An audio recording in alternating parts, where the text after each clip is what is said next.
Hi, welcome to Derek Does. Today, we're going to do this. Hi, welcome back to another Derek Does. I'm Derek, and if you're new here, please subscribe, like, comment, check out all my other videos. There's always something cool on this channel that you're going to find out. And today, it is no exception. Today, I have this. This is a Chore Coat, and I found this. I'm always going to thrift stores, you know that, and I'm always looking for stuff. And the thing about thrift stores is you can't just go once a month or something like that. You need to go a couple times a week if you can. Even if you just pop in really quick, do a quick search and everything. That's what I did one day. It was at the end of the day, I was done with work. I went in and I did a quick search and I saw this hanging on the new rack. And I thought, well, that can't be. It was too nice. It looked too new. It didn't look used, but yet my vintage brain said, hey. So I picked it up and then I had it with me and then I started looking at it and I realized this is the real deal. And this is stuff that you can find at the thrift store if you're lucky and you go a lot. This is a Chore Coat from the late 40s, early 50s. Now, normally I would find these, and I've had Chore Coats in the past, and they're from like Lee, or they're a Hercules, or something along that nature. Everybody made Chore Coats back in the day, in the 40s and 50s and 30s. It was, from Levi's to Lee to Wrangler to Payday. Everybody, Montgomery Wards made them. Everybody made them. This one doesn't have a label on it, and I thought it was homemade, but it's not homemade. I think the label is either just not there, or it's from a company that made Chore Coats for actual workers and didn't put their label on it. But I'm going to show you close-ups of this. This is really cool. The Chore Coat is also called a sack coat. It started in France. They would make these blue, basically smocks back in the 1800s for workers to wear that they could put over their regular clothes, and if they get grease and oils and that sort of thing, this would protect them. And that was it. And then later Levi started making them in like the end of the 1800s. They called it a sack coat, and then they eventually migrated like in the 20s, and then the 30s it became a kind of a big thing, and it was like a chore coat for farmers. That's why they were the chore, because you're doing chores in your coat. This is what this is, and I'm going to show you the close-up. It's a really awesome jacket. It's a lightweight denim for the most part. Usually they are. They're not like a super heavy denim. It's more of a lightweight denim or canvas, that sort of material. This is what this is. It's a longer coat, goes down to, your thigh area. You have two patch pockets at the bottom. You have a chest pocket, and this one, which a lot of them has, is an old watch pocket on the side. You could also put in a thing of loose tobacco, like guys who used to roll. They would put that into this thing too. It's a button front, and it's just awesome. And it has one little feature on it that just sets it apart for me from all the other Chore Coats that you could find. But it looks barely washed, if maybe one wash. It's just fantastic, and I'm going to show you, and it fits me too. So without further ado, I'm going to put it on, show you what it looks like, and then we'll put it on the hanger and we'll do all the close-ups of it, and you get to see this awesome Chore Coat and see if maybe you want to pick one up, which you can. They still make these.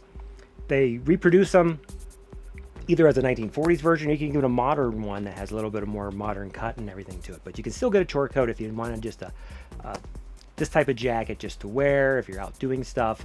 It's just a lightweight as a alternative to maybe like just a denim jacket or something, a lightweight jacket.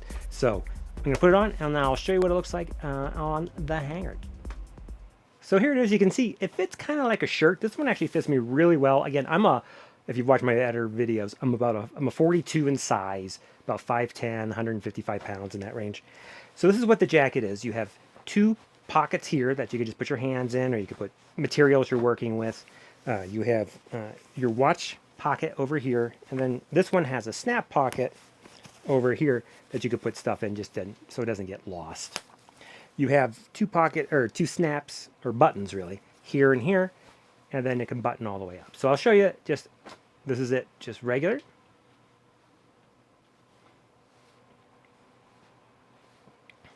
And of course buttoned up, because most guys would probably button it up while they're working so they don't get their clothes underneath all dirty. But I just showed you what it would look like. and buttoned up, you're ready for work.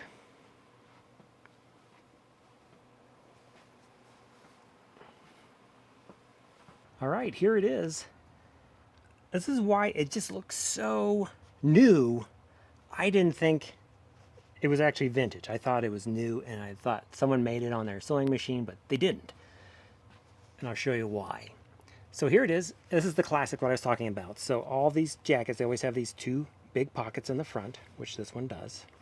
And you can see it's a double lined, so it's a little heavier duty at the bottom, just so if you put nails or something in there, it's not going to poke through instantly. That's what that means right there. This is the normal regular pocket, and this is a snap. And you can see that's the type of snap it has. If you know the years or who made this snap, I was looking for something on it, but I couldn't quite find the manufacturer. As you can see, it's corroded even because it is old. And there's no marking on this one. So you've got a pocket here. And then here is your watch pocket. So first right here you have a spot you can put a pencil right here. But here is where you put your watch. Your watch would go through this and it would stay in here because everyone would have a pocket watch. People didn't have wristwatches really when this was around. It has 4 buttons at the top. You got the 1 here, 2, 3, and 4. And this is what the buttons look like. It's a 5-star with a wreath laurel at the bottom. So if you know these buttons, please let me know in the description. Open it up, and you can see it's professionally keyholed, so it's been done on a machine. It was not done someone's house or anything like that. These are real keyholes. It does not have the latch on it. Like some of them I've seen have the extended latch, and you'd have 2 buttons here. This one does not have that. On the back of the buttons, on each of the buttons, as you can see there, it's what it's marked. And they're all the same. Now on the inside, there is no interior pocket. But here you can actually see a little easier from the stitching.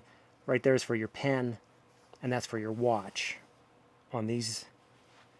And then that's like that on the inside. Now on the back, it's not a bi-swing or anything. It's just a straight 2 pieces of denim, straight down. It's not even opened up on the bottom or anything.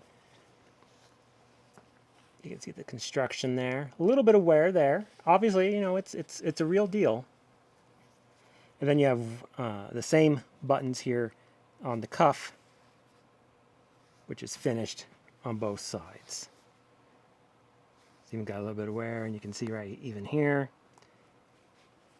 Just a nice little bit of wear poking through. This denim is really going to pop. This is just from elbow use. It's really going to pop. If you wore this like every day, this would really look amazing. And on the back, you have this. Now here is the little special feature I was talking about. Right there. Stitched into the top is Clem. If you come over here, there's no Clem on this side. Let's even zoom in on that if we can.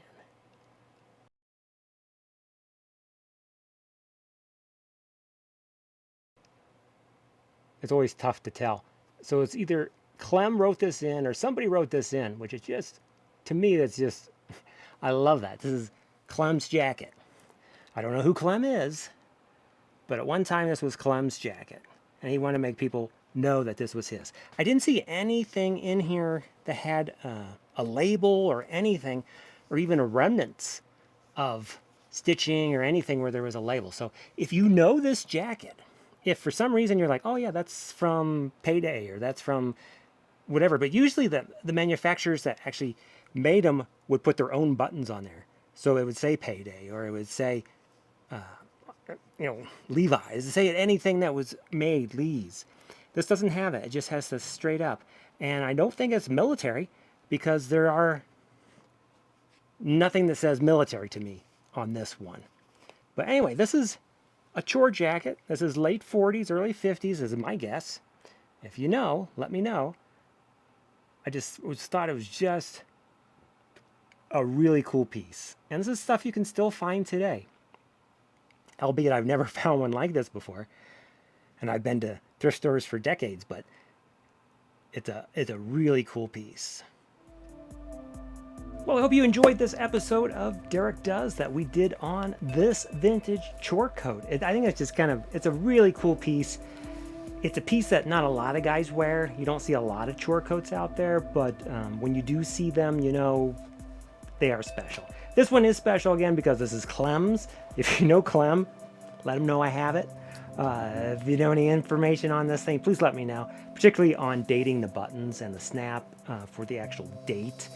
I'm saying it's late 40s, early 50s, and I'm pretty close. I know I'm in that range, but if you know better, please let me know below in the comments. And I'll put a link if I find like just a modern day one that you can pick up. I don't know if I'll be selling this one or not, just because it does fit me quite nicely. And I don't know if I need another coat, but it's here and it's kind of cool. So I hope you enjoyed this episode on vintage chore coats, and I will see you on the next Derek Does.